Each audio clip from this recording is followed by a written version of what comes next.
तर मी आज आहे राळेगण सिद्धीमध्ये आणि आपण या ठिकाणाहून घेत आहोत नगर दक्षिणचा मतदानाचा कौल म्हणजे विखे की लंके यावरती आपली चर्चा चालू आहे. तुम्हाला काय वाटतं कोण यायला पाहिजे खासदार म्हणून? सुजय विखे पाटील. पण काहीतरी कारण असेल ना पर्टिक्युलर त्यासाठी. पर्टिक्युलर म्हणजे मी भाजपच्या विचारांचा कार्यकर्ता आहे. ओके. केंद्रामध्ये नरेंद्र मोदी पंतप्रधान व्हावे ही माझी प्रामाणिक इच्छा आहे.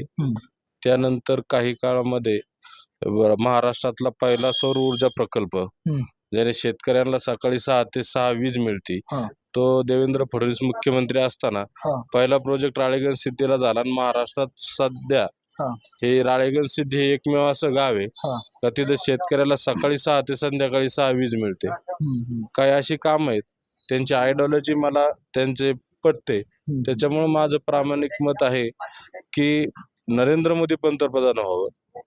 देवेंद्र फडणवीस सारखे जे नेते आहेत त्यांना एक बळ मिळावं म्हणून नगर दक्षिण मधून भाजपचा खासदार निवडून जावा ही अशी माझी प्रामाणिक इच्छा आहे. माझं वैयक्तिक मत आहे. तुम्हाला काय वाटतं? माझं मत निलेश लंके साहेबांना आहे. पण त्यांच्या मागे पण काहीतरी कारण असेल. कारण की आमच्या गावात त्यांनी आजपर्यंत कोट्यवधीची कामं केलेली आहेत. बर. हा पारनेर फाट्याचा रस्त्याची दुरावस्था झाली होती. कमीत कमी 3-3.5 कोटी रुपयाचा निधी त्यांनी दिलेला आहे. आमच्या शाळेसाठी पेविंग ब्लॉक दिलेले आहेत. कमीत कमी 4 ते 5 बंधारे दिलेले आहेत. अनेक रस्त्यांची उद्घाटन त्यांच्या मार्फत झालेत. आता सुद्धा आमच्या वस्तीवरती 2 कॉन्क्रीट रोड दिलेले आहेत. कोट्यवधींची कामं राळेगण सिद्धीत झालेत. नवे तर सध्याला आपला जे दुधाचा व्यवसाय प्रामुख्याने ग्रामीण भागात चालतो. दुधाला दर नाही, सबसिड्या घातल्यात तर त्याला अनेक बंधनं घातलेली आहेत सरकारने. त्यामुळे शेतकऱ्यांचं कंबरडं मोडलेलं आहे. आपला भाग ग्रामीण आहे, त्यामुळे आम्ही लंके साहेबांच्या पाठीमागे आहे. पण आता आवटे साहेब जसं म्हणतात की शेतकऱ्यांना ते 6 ते 6 लाईट देतात म्हणजे दिवसाची, तर हे एकदम म्हणजे माझ्या दृष्टीने योग्य आहे किंवा शेतकऱ्यांच्या दृष्टीने योग्य आहे? हे बीजेपी सरकारमध्ये होतं, हे याच्या बाबतीत कसं वाटतं? 6 ते 6 लाईट ही फक्त राळेगण सिद्धीपुरती आहे, कारण की तो सोलर प्रोजेक्ट हा राळेगण सिद्धीला आहे. हा झाला राळेगण सिद्धीचा भाग. इतर ठिकाणी तुम्ही पाहिलं का कितीतरी शेतकऱ्यांच्यावर हल्ले झालेले आहेत, बिबट्याचे, वन्य प्राण्यांचे. कितीतरी शेतकरी मृत्युमुखी पडलेत, काहींनी आत्महत्या केल्यात. याला जबाबदार आपण कोणाला धरायचं? आता सध्याला जे सरकार आहे त्यालाच आपण जबाबदार धरू शकतो ना. बरोबर. आता काही दिवसापूर्वी विखे साहेब बोलताना बोलले होते की लंके साहेब हे गुंडगिरी करतात सुपा MIDCत. हा सगळ्यांचा गोड गैरसमज आहे. कारण मी स्वतः त्यांच्या आधिपत्याखाली तिथं काम करतो. ओके. त्यांनी बाकीच्यांना सुद्धा सामावून सगळ्यांना कामं दिलेली आहेत. त्यांचे सुद्धा कार्यकर्ते म्हणजे जे बीजेपीचे कार्यकर्ते आहेत त्यांना सुद्धा तिथं तेवढ्याच प्रमाणात कामं चाललेत. असं तर त्यांनी कोणी दाखवून द्यावा कुठं गुंडगिरी केली, त्यांनी कुठं मारामाऱ्या केल्यात, कुठं दहशत माजवलेली. हे काहीतरी बोलून वातावरण खराब करायचं किंवा प्रचारामध्ये काही बोलायला जागा नसल्यामुळे प्रत्यारोप करायचा, हाच विषय आहे.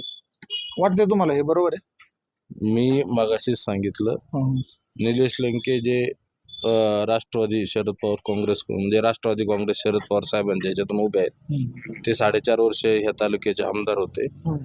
मला भाजपची मतं पटतायत. सुजय विखे उमेदवार आवडतो म्हणून मी निलेश लंकेंच्यावर टीकाच केली पाहिजे असे काही नियम नाहीये. बरोबर. त्याच्यामुळं माझं मी प्रामाणिकपणे मत सांगितलं की मला भाजपचा खासदार व्हावा ही माझी प्रामाणिक इच्छा आहे. आणि मला तो उमेदवार कसा चांगला आहे किंवा भाजपचं जर नरेंद्र मोदी पंतप्रधान कसं आल्यामुळे. दुसरी एक गोष्ट तुम्हाला सांगतो का, राळेगण सिद्धीमध्ये तुम्हाला कुठल्याही पक्षाचा झेंडा दिसणार नाहीये. इथं कुठल्याही पक्षाचा विशिष्ट असा प्रचार केला जात नाही किंवा बोर्ड लावला जात नाही. लोकांनाही फक्त आमचा प्रयत्न असतो का जास्तीत जास्त लोकांनी मतदान केलं पाहिजे. त्यांना वाटेल असं त्यांनी हसत खेळत त्यांना जिथं वाटते तिथं मतदान केलं पाहिजे. ज्यांना निलेश लंके निवडून यावं वाटतं ते निलेश लंकेंना मतदान करतील, ज्यांना वाटतं सुजय विखे ते भाजपला मतदान करतील. परंतु याचा कुठलाही असं नाही की कोणी कोणाचं दुश्मन आहे किंवा वैर आहे. मी निलेश लंकेंचं काम मला पसंत नाही किंवा याच्यावर मला काही बोलायचं नाहीये. मला सांगायचं की सुजय विखे उमेदवार हा माझ्या आवडीचा आहे आणि मी सुजय विखेंना मतदान करणार आणि भाजपला जास्तीत जास्त मतं कशी मिळतील याच्यासाठी एक प्रेमाने प्रामाणिकपणे जो काही प्रयत्न असेल तो करणार. पण आता म्हणजे आतापर्यंतचे म्हणजे भारत स्वतंत्र झाल्यापासून पारनेर तालुक्याला पहिल्यांदा खासदारकीची उमेदवारी मिळालेली, याच्यावरती काय मत आहे तुमचं? असं आहे की कोणाला कशाची उमेदवारी मिळाली, आपण व्यापक दृष्टिकोन ठेवला पाहिजे. हे पूर्वीपासून झाले का ते आपल्यात हेच चाललेलं आहे, मी ओबीसी आहे, मी मराठा आहे, मी तमका आहे. मग कोणीतरी खासदाराचं काम काय हा. मतदान कुठल्या लेवलने झालं पाहिजे आणि खासदार झाल्यानंतर त्यांनी काय कामं केली पाहिजेत हा. याच्यावर तुम्ही लोकांना प्रश्न विचारा. आमदाराचं काम काय, त्याच्यावर आमदार झाला पाहिजे. जिल्हा परिषद सदस्य त्याच्यावर जिल्हा परिषद सदस्य निवडून आला पाहिजे. जर तुम्ही एखादी वस्तू खरेदी करता तर तुम्ही काय करता, तुम्ही तुमच्या जातीचा दुकानदार पाहता का? तुम्ही काय करता, मला त्या क्वालिटीचा, मला जी चांगली क्वांटिटी कमी किमतीत मिळेल का नाही तो विचार करता. तो आपण राजकारणात का करत नाही? मी खरं. प्रत्येक वेळेस पाहिलेलं आहे का आपण आमदारकीचं जरी इलेक्शन लागलं तर घाटावरचा उमेदवार आणि घाटाखालचा उमेदवार. बरोबर. पर ग्रामपंचायतला 5 वर्ष आपण काम करायचं आणि ज्यावेळेस आपण काही लोकांची कामं करतो आणि इलेक्शनला आपण 5 वर्षानंतर त्याला मतच मागतो, पण त्यांनी नंतर ऐन टायमाला म्हणायचं का माझा चुलत भाऊ उभा राहिलाय, माझ्या वस्तीवरचा उभा राहिलाय. ही काही मतदानाची क्रायटेरिया नाही. बरोबर. ते उमेदवार चांगला असेल. माझं म्हणणं आहे, निलेश लंकेंना ज्याला मतदान करायचे त्यांना आवडत असेल तर करावं, ज्याला सुजय विखेला करायचं असेल त्यांनी करावं. परंतु शिवनगर दीक्षितचा आहे, तो उत्तरेचा आहे, हा आपल्या तालुक्याचा आहे, हा क्रायटेरिया मतदानाचा नसावा, हे माझं प्रामाणिकपणे मत आहे. पण आता गंमत अशी आहे की कोविड काळामध्ये विखे स्वतः डॉक्टर असतानाही त्यांचं काम कमी पडलं असं जनतेचं म्हणणं आहे. याच्यावरती काय वाटतंय? तू म्हणताय की बीजेपी सरकार हवं त्यासाठी. असे आपल्याकडं व्हॉट्सअप युनिव्हर्सिटी खूप आलेली आहे. बरोबर. जनतेचं मत काय का, जे दिसेल ते त्याच्यावर असतं. हा. हा. माझं म्हणणं काय का, मी म्हणतो तुम्ही आता सांगताल तर भाळवणीला समजा नेत्यांनी पण कोविड सेंटर चालू केलं, हो. तर मी एक पाहिले का, मी माझ्याच गावातल्या काहींना मी स्वतः विळत घाटात लाईनीत उभे राहून 1700 रुपयाला आहे त्या किमतीत रेमडेसिवीर आणलेले. हा, हा. प्रत्येकाची काम करायची पद्धत आहे. त्यावेळेस हे एका तालुक्याचे आमदार होते, त्यांचं काम उठून दिसलं, त्यांनी पूर्ण जिल्ह्यात काम केलं. आणि असं नाही की आता आमच्या गावात आम्ही आमच्या ताकदीने आमच्या गावात काम केलं कोविडसाठी. बरोबर. बरोबर. प्रत्येकाला ज्याची ज्याची क्षमता होती. काही आमदारांनी, तुम्ही शिरूरचा विचार केला, शिरूरला प्रत्येकाने काम केलेलं आहे. तुम्ही श्रीगोंद्याचं घेता का, राहुल जगतापांनी पण त्यांच्या कारखान्यावर कोविड सेंटर उभं केलं होतं. प्रत्येक नेत्याचे, प्रत्येक सार्वजनिक काम करणाऱ्या कार्यकर्त्याची एक जबाबदारी होती आणि त्यातून त्यांनी काम केलेलं आहे. बरोबर. कुठल्या एकाच्या कामाची तुलना, आता तुम्ही परीक्षक नव्हते का, दोन्हीकडे सीसीटीव्ही नव्हते लावलेले बरोबर. का, याचं जास्त झालं आणि त्याचं कमी झालेलं आहे. खरंय, खरंय. आणि आता जनता काय म्हणते, म्हणजे जनता कोणालाही काय म्हणते. हा. तुम्ही जर प्रत्येक नेत्याचं जर फेसबुक हे उघडलं पेज, तर कुठल्या ना कुठल्या, म्हणजे तो राष्ट्रवादीचा असो नाही तर कोणत्याही पक्षाचा असो, ही जी पारावर बसणारी व्यक्ती त्या प्रत्येक व्यक्तीला ट्रोल करत राहते.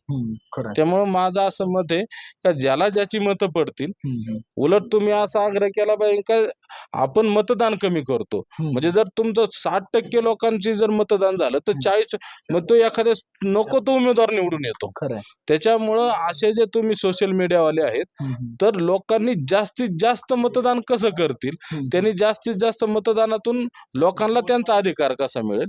आणि जर आपण 18 वर्षाच्या नंतर सज्ञान माणसाला मतदान करायचंय, तर मला वाटतं प्रत्येकाने, मी आता सोशल मीडियावर खूप ग्रुप पाहतो, हो. आपल्या तालुक्यातले आहेत. काही सुजय विखेंचे आणि काही निलेश लंकेंचे चाहते आहेत. परंतु ते इतके वाईट वाटतं ना, अरे तुम्ही तुमचा प्रपंच पहा. तुम्ही ते काहीतरी सुजय विखे त्यांच्यावर कोणतरी नाव ठेवणार, कोणतरी निलेश लंकेंना नाव ठेवणार. ते काही ना काही काम करतात. आपली ती पात्रता नाही आपण कोणाला नाव ठेवण्याची. तुम्ही तुमचा माणूस किती चांगला याच्यासाठी भांडा ना. निलेश लंकेंचं एक वाक्य का, मला माझी रेषा मोठी करायची. मी एका ठिकाणी काही लोक म्हणले, तर त्यांचाही जो प्रवास आहे तो वाखाणण्याजोगा आहे का. जो माणूस काही दिवसापूर्वी 5-6 वर्षापूर्वी त्यांची मिसेस जिल्हा परिषद सदस्य झाली, त्याच्यानंतर जो माणूस आमदार झाला, त्याच्यानंतर 4.5 वर्षातच तो खासदारकीची उमेदवारी करतो. एक साध्या कुटुंबातून गेलेला माणूस आहे, त्याचा प्रवास उत्तम आहे. बरोबर आहे. तोही चांगला आहे. पण मी म्हणतोय, हे मला त्यांचं पटत नाही का, पटतंय, परंतु तरी माझी उजवी बाजू असे का मला माझं भाजपला मतदान करायचं. तर ही एक मानसिकता असावी का, तरुणांमध्ये विनाकारण रोष नाही. इलेक्शन होऊन जातं, ते नेते, आता तुम्ही सांगा, आम्ही आता एकमेकात भांडायचं, उद्या न सांगू निकाल बदलला आणि जर काही काळाने जर निलेश लंके भाजपमध्ये जाऊ शकतात. बरोबर. इथं आम्ही आमची एकामेकाची गचुंडी धरायची. आज कुठला नेता कोणत्या पक्षात जाईल हे माहित नाही, आणि इकडं आपण एकमेकाच्या जेव्हा उठायचं. त्याच्यामुळे राळेगण सिद्धी परिवारामध्ये ही प्रथा नाहीये. आमच्याकडे कुठल्याही पक्षाचा झेंडा नसतो. ज्याला जो नेता आवडतो त्याचं ते प्रामाणिकपणे काम करतात. आमच्या इथं बूथला इलेक्शनच्या दिवशी या, आमचा सगळ्यांचा एक प्रयत्न असतो का जास्तीत जास्त लोकांचं मतदान कसं आणि शांततेत घडून, आणि त्यांना त्यांचा अधिकार बजावता आला पाहिजे. शाहबाबांचं 70 वर्ष आयुष्य झाले, मी म्हणतो नाही तुम्ही भाजपलाच मारा. त्यांना त्यांचं कळतंय ना, ते ठरवतील ना. मी एक विनंती करणं काम आहे. मग मला वाटतं अशामुळे द्या, द्यायचं का नाही त्यांचा प्रश्न. खरं तर माझी आपल्या मार्फत एकच विनंती असेल, आपण प्रत्येक गावात जाता तर तरुणांना हा समज द्या आणि कुठल्याही नेत्याबद्दल कुठल्याही याच्याबद्दल टीका करणं चुकीचं आहे, हे माझं प्रामाणिक मत आहे. तर आवटींचं म्हणणं असं आहे की टीका करणं चुकीचं आहे. आणि मला त्यांचं एक वाक्य आवडलं, ते कायम बोलत असतात किंवा राळेगण सिद्धी कायम बोलत असते की राळेगण सिद्धी हा एक परिवार आहे. हे वाक्य अतिशय उत्तम आहे आणि त्याच पद्धतीने राळेगणचं राजकारण चालतं. तर मला असं विचारायचं तुम्हाला, मी काही दिवसांपूर्वी एक प्रश्न विचारला होता एका कार्यकर्त्याला की लंके साहेबांनी मोठा देवीला महिला नेल्या वगैरे, तर त्याच्यावरती त्यांचं उत्तर असं होतं की याच लंके साहेबांमुळं देवरे मॅडमला आत्महत्या करायची वेळ आली. म्हणजे महिलांचा ते सन्मान करतात की त्रास देतात, याच्यावर काय वाटतं तुम्हाला? नाही, आता देवरे मॅडमला आत्महत्या करायची वेळ का आली एवढ्या खोलापर्यंत आमचा काय कोणाचा अभ्यास नाही. ओके. आम्ही एक सामान्य कार्यकर्ते, ते आमच्यासाठी लंके साहेब 365 दिवस उपलब्ध असतात म्हणून आम्ही त्यांच्यासाठी काम करतो.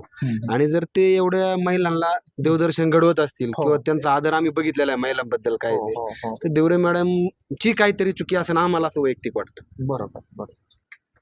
कारण की आम्हाला निलेश लंके असतील, सुजय विखे असतील, कारण की काय त्यांचा कोणाला वाईट म्हणण्याचा, तुमच्या कॅरेक्टरवर तुम्ही काय करता याच्यावर खरंय. बोलण्याचा माझा नैतिक अधिकार नाही. नाही खरं आमदार झाल्यावर त्यांनी काहीतरी कामं केलेली आहेत. आता देवरे मॅडम तहसीलदार होते, ते आमदार होते, त्यांच्यात काय खटकलं ते दोघांनीही, पण ते काय त्यांच्या बाजू आहेत. सोशल मीडियावर मारण्याचा प्रयत्न केला पण सत्यता माहित नाही माहित आपल्याला, नाही. त्याच्यावर कोणीतरी काहीतरी वक्तव्य करणं हे मला चुकीचं वाटतं.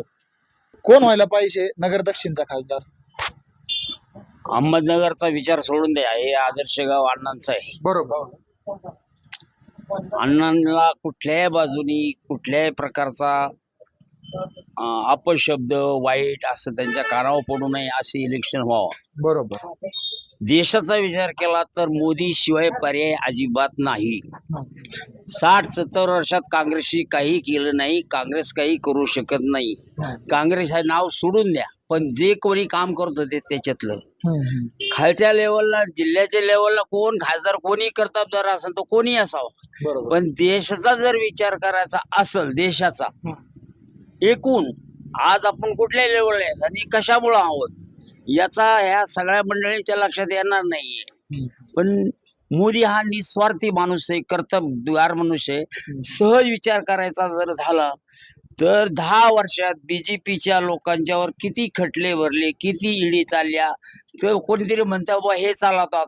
अहो, काँग्रेसच्या काळानेच ईडी तयार केलेल्या आहेत, सगळे कायदे काँग्रेसच्या काळात तयार झालेले आहेत. हे बीजेपी वापरत नाही, त्यांनीच वापरायला लावलेले आहेत. पण आता काय, त्यांनीच केलं आणि त्यांच्या अंगावाला केले, त्यांनी चोऱ्या केलेल्या, त्यांना सगळं अटक करायची वेळ आलेली आहे. मला बाकीचं काही म्हणायचं नाही. सगळ्यात आम्ही एक गावातली गोष्ट वेगळी असते.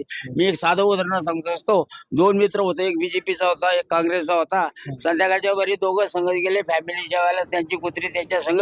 पण त्या 5 स्टार हॉटेलमध्ये कुत्र्याला काही परवानगी नव्हती. कुत्री बाहेर आहे ना, काचे जातो भाऊ भाऊ भाऊ भाऊ करत होते. हे मस्तपैकी जेवून खाऊन आले आणि कुत्री उपाशी बसली. तशी गावची अवस्था होऊ नये असं तुम्ही प्रयत्न करा. लोकांना सांगा 60% वगैरे नाही, 85-90% मतदान करा. कारण की याच्यावर कायदा करावा, जो मतदान करणार नाही त्याला 3 महिने सजा द्या, पेन्सिल कापून या. धन्यवाद. अतिशय छान उत्तर दिलेलं आहे. काय वाटतंय तुम्हाला? बरोबर आहे, शासनाने कायदे काढलेत, परंतु जेवढ्यांची ईडीची चौकशी झाली तेवढे सगळे भाजपमध्ये गेलेत. हे तर सगळ्यांनी पाहिलेलं आहे. बरोबर. त्यामुळे काय याला उत्तर द्यायची गरज नाही. तर हे होतं अमोल शेट्टी यांचं उत्तर. तर अशाच अपडेटसाठी चॅनलला फॉलो करा.